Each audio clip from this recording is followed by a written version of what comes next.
Tiga kes baharu jangkitan COVID-19 dicatatkan hari ini di negara Brunei Darussalam menjadikan keseluruhan kes meningkat kepada 15,447 kes. Kementerian Kesihatan dalam siaran akhbarnya juga memaklumkan satu dari kes tersebut adalah kes tempatan manakala dua kes import.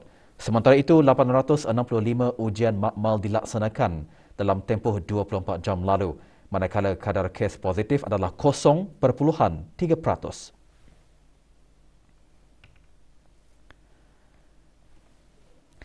Bagi kategori 5, hanya satu kes menerima bantuan oksigen dan di bawah rawatan rapi. 92 kes aktif keseluruhan direkodkan setelah 24 kes sembuh dicatatkan, dengan jumlah kes sembuh keseluruhan menjadi 15,255, manakala kadar penggunaan katil di kesemua pusat pengasingan adalah 2.3%.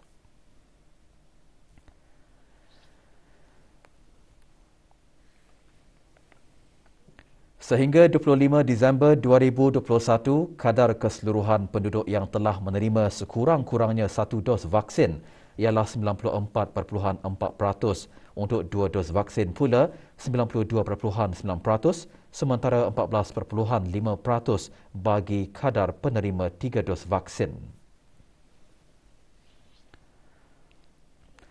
Sementara itu, sekatan pergerakan yang dijalankan dari 10 malam hingga 4 pagi tadi, 28 pelanggaran arahan telah dikeluarkan denda kompaun di seluruh negara. 25 daripadanya pelanggaran arahan untuk berada di rumah.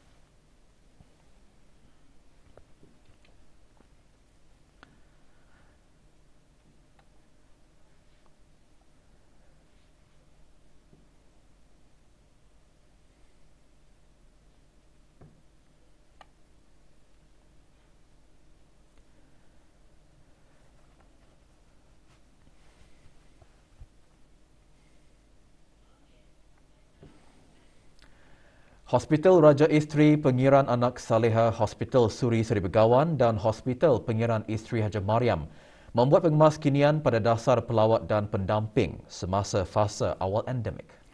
Langkah tersebut dilaksanakan demi menjaga keselamatan dan kesejahteraan pelawat, pesakit dan semua petugas hospital dari pendedahan kepada risiko penularan wabak COVID-19 di hospital.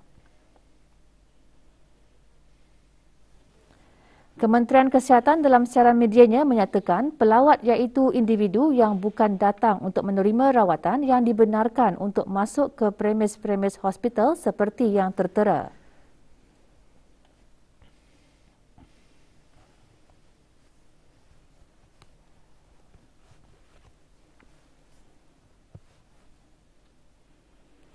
Manakala syarat-syarat bagi pendamping yang dibenarkan untuk masuk ke premis-premis hospital adalah seperti yang tertera.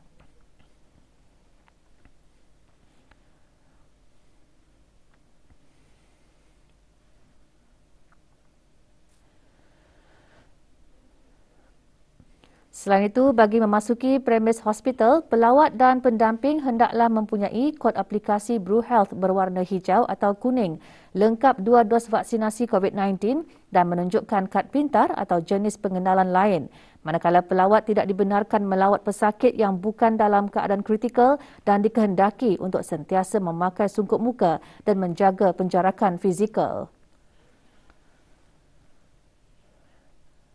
Majlis Malam Munajat secara maya anjuran Kementerian Hal Ehwal Agama diteruskan lagi semalam dalam sama-sama bermunajat, beristighfar, membaca surah Yasin dan merafakkan doa agar rakyat dan negara Brunei Darussalam terhindar dan terselamat dari segala bala bencana dan penyakit berbahaya khasnya wabak COVID-19. Menyertainya Yang Berhormat Pehin Udana Khatib Datuk Paduka Seri Setia, Ustaz Haji Awang Badaruddin bin Pengarah Datuk Paduka Haji Awang Othman, Menteri Hal Ehwal Agama. Majlis turut disertai oleh Pengiran Datuk Seri Paduka Haji Bahrom bin Pengiran Haji Bahar, Timbalan Menteri Hal Ehwal Agama, Datuk Seri Paduka Awang Haji Ahmadin bin Haji Abdul Rahman, Timbalan Menteri Kewangan dan Ekonomi Fiskal dan Ahli Majlis Mesyuarat Negara.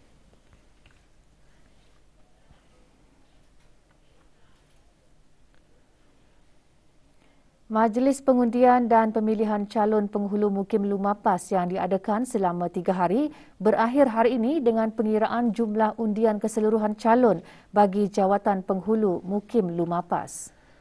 Pengundian yang diadakan di Sekolah Menengah Saidina Umar Al-Khattab Mukim Lumapas itu menggunakan kaedah secara dalam talian, aplikasi e-undi PMKK dan buangan undi secara pandu lalu menggunakan kertas rasmi dan tablet. 5 calon bertanding bagi calon penghuni Mukim Lumapas. Awang Amran bin Haji Maidin mendapat undian terbanyak iaitu 680 undian. Sokongan serta perpaduan di peringkat akar umbi dan permufakatan dalam kalangan masyarakat mukim dan kampung adalah perlu ke arah membangun dan memajukan sesebuah mukim. Juga hadir ahli Majlis Mesyuarat Negara dan Pegawai Daerah Brunei dan Muara. Sementara itu, Majlis Pengundian dan Pemilihan Calon Penghulu Mukim Mentiri akan diadakan pada 14 Januari 2022 dan 16 Januari 2022 di Dewan Kemasyarakatan Mukim Mentiri, Rancangan Perumahan Negara Mentiri.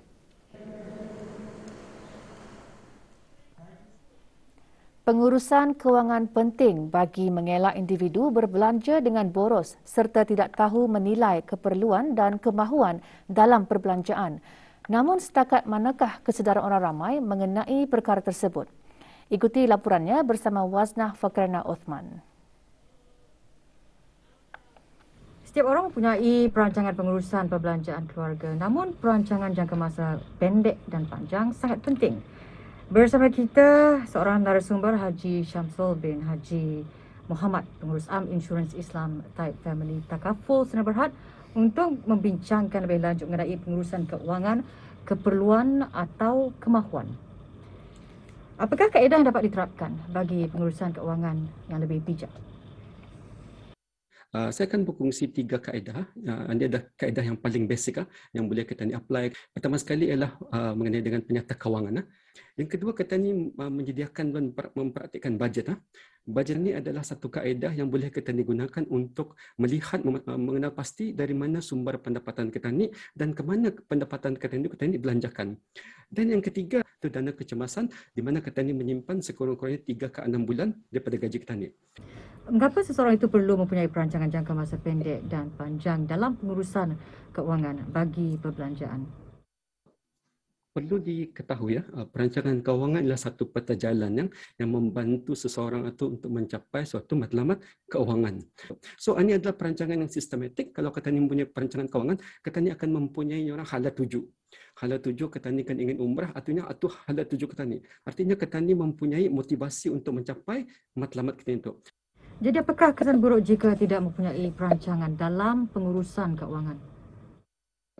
Dalam pengurusan kewangan ini adalah penting kalau sekiranya kita ni tidak ada mempunyai perancangan kewangan, mungkin kita ni akan tersasar.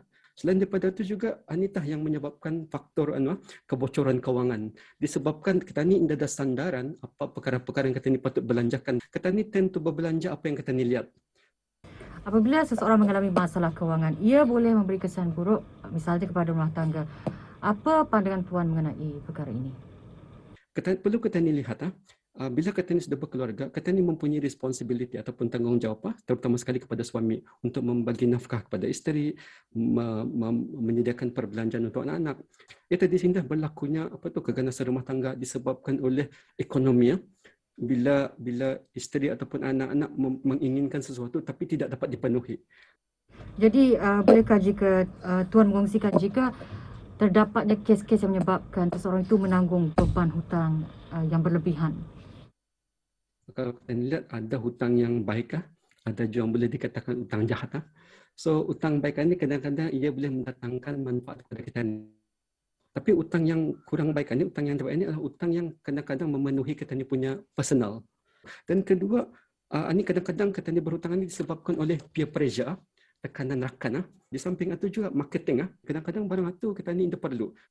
Tuan, memandangkan warga perkhidmatan awam tidak lama lagi akan menerima bayaran gaji bonus. Jadi apakah saranan Tuan sama ada untuk memenuhi keperluan atau kemahuan? Pertama sekali kita ni mesti mempunyai bajet. Ini adalah untuk perancangan perbelanjaan kita ni. Kedua, kita ni membuat simpanan. Simpan sekurang-kurangnya 10% daripada pendapatan kita. Selepas itu yang penting juga kita ni senaraikan. Kata ni lihat manakah yang kata ni beri keutamaan yang penting, keperluan. Perancangan pengurusan keuangan secara berhemah dan bijak memudahkan kita untuk mengurus perbelanjaan dengan lebih baik. Pemakanan sihat semakin mendapat tempat di negara Brunei Darussalam. Ini terbukti dengan terbukanya sebuah lagi kafe yang menyajikan menu makanan sihat iaitu keto. Laporannya bersama Aimaduddin Mawang.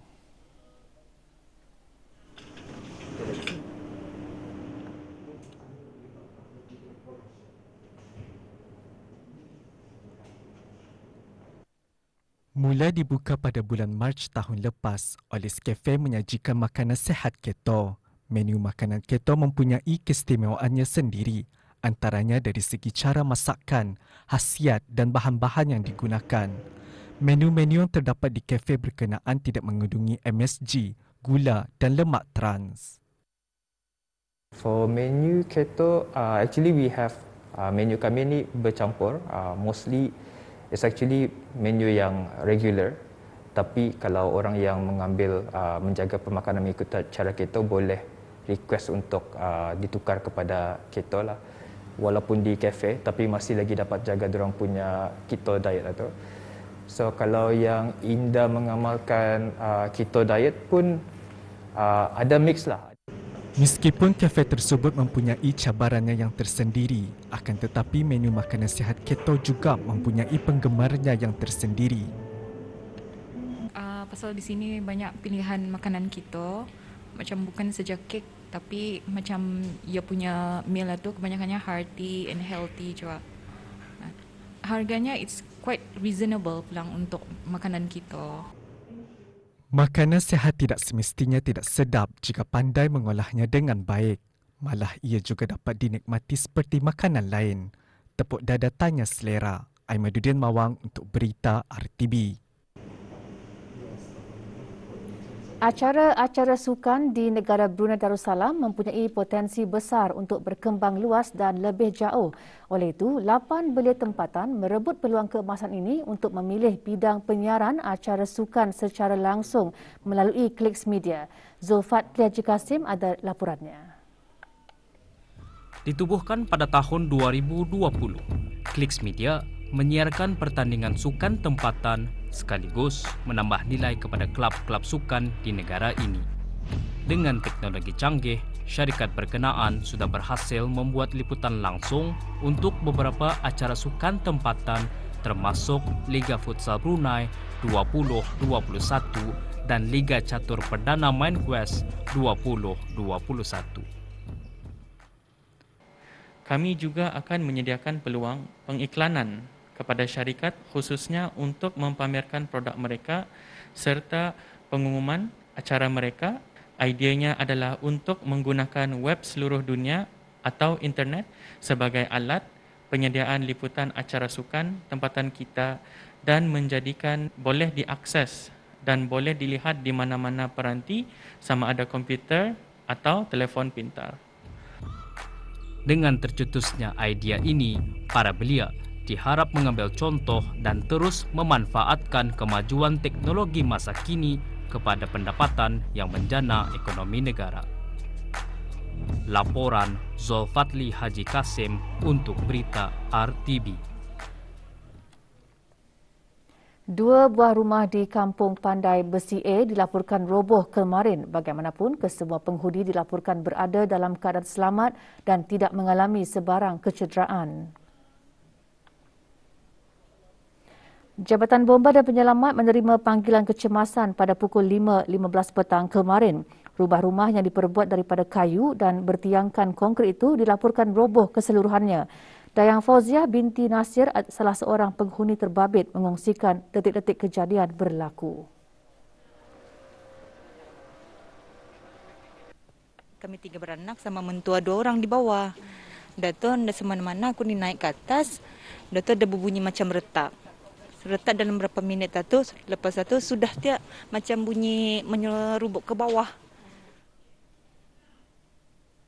Musim cuti persekolahan penggal keempat pada tahun ini yang akan berakhir tidak lama lagi terus dimanfaatkan oleh ibu bapa dan penjaga untuk membawa anak masing-masing menikmati pelbagai aktiviti termasuk aktiviti di Bandar Kucheriya yang diadakan setiap hari Ahad.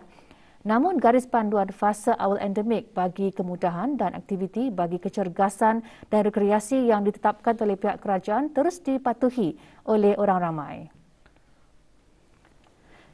Semasa fasa awal endemik ini, aktiviti seperti hiking, berjalan dan berlari dibenarkan tanpa bukti ujian ART yang negatif.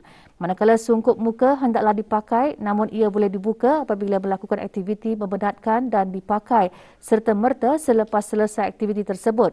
Penjarakan fizikal pula harus dipatuhi semasa bersenam atau bersukan, iaitu 1.5 meter antara individu untuk aktiviti fizikal umum, melainkan aktiviti yang memerlukan penjarakan pendek. Orang ramai digalakkan membawa minuman sendiri dan berkongsi minuman adalah dilarang.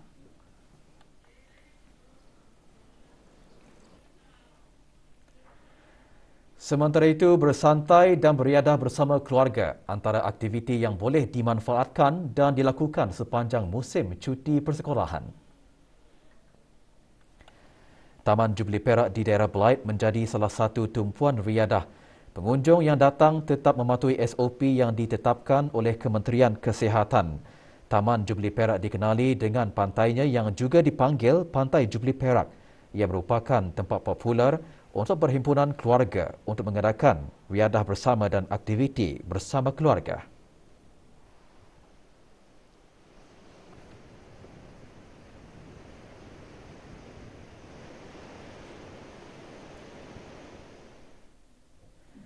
Di daerah Tutong, Pantai Seri Kenangan menjadi tumpuan orang ramai bersiar-siar dan berkelah bersama keluarga. Pada fasa awal endemik ini, kanak-kanak dibenarkan untuk keluar rumah bagi melakukan aktiviti riadah bersama ibu bapa atau penjaga yang sudah lengkap divaksinasi.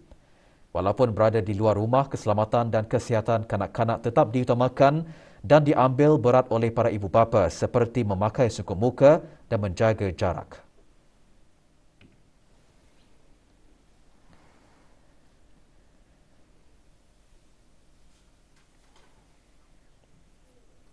Di daerah Temburong, kru RTB membuat tinjauan di Taman Rekreasi Batang Duri dan Taman Mini Zoo Temburong.